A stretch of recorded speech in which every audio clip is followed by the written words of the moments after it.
Welcome to Evi-Cast Medicine.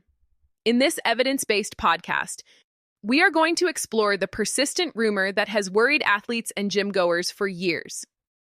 Does taking creatine supplements cause hair loss? It's a question that echoes in locker rooms and online forums, often fueled by a single study from over a decade ago. But today, we're diving into a brand new, landmark 2025 study that tackles this question head-on. This new study from Lack and colleagues is a significant piece of the puzzle because it's the first to directly measure hair health alongside hormones. It was a 12-week randomized, placebo-controlled trial, which is the gold standard for this kind of research. The researchers recruited 45 resistance-trained young men and split them into two groups. One group took 5 grams of creatine monohydrate daily, while the other took a placebo. They measured total testosterone, free testosterone, and the main hormone of concern, dihydrotestosterone, or DHT, at the start and end of the 12 weeks. Crucially, they also used advanced methods like the trichogram test and photo finder system to assess hair density, follicular unit count, and hair thickness.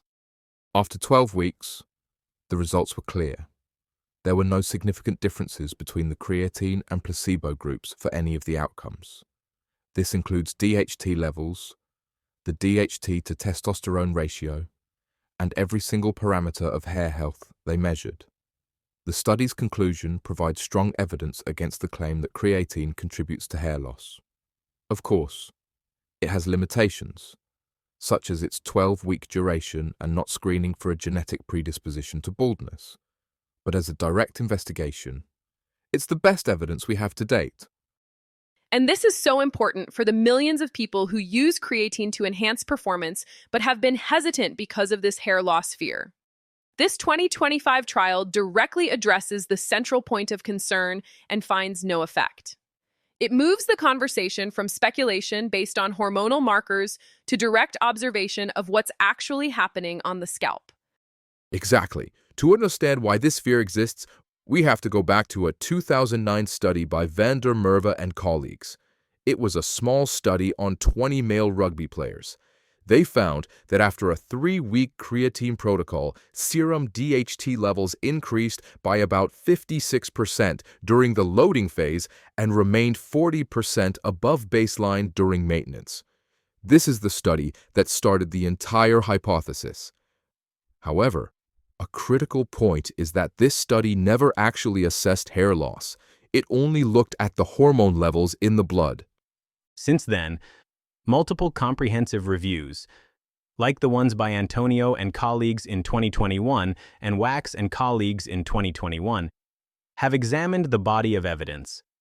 They consistently conclude that the link between creatine and hair loss is not supported by the scientific literature. The Antonio review, for example, noted that while a dozen other studies looked at testosterone responses, none provided evidence of increased DHT causing hair loss.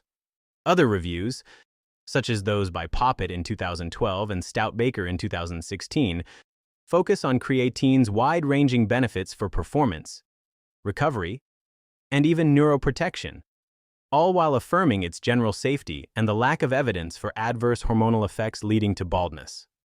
So, the takeaway is clear. A persistent myth based on an indirect finding from one small 2009 study has now been challenged by a direct, robust 2025 randomized controlled trial that found no effect on hair health. The broader scientific consensus from multiple reviews backs this up, finding creatine to be safe and effective. Remember, your muscles might grow with creatine, but don't worry, your hair's staying just as strong. That's all the time we have for today on Evi-Cast. Thank you for joining us. If you found this information valuable, please like this video, subscribe to our channel, and hit the notification bell so you never miss an evidence-based update. Stay informed and stay healthy.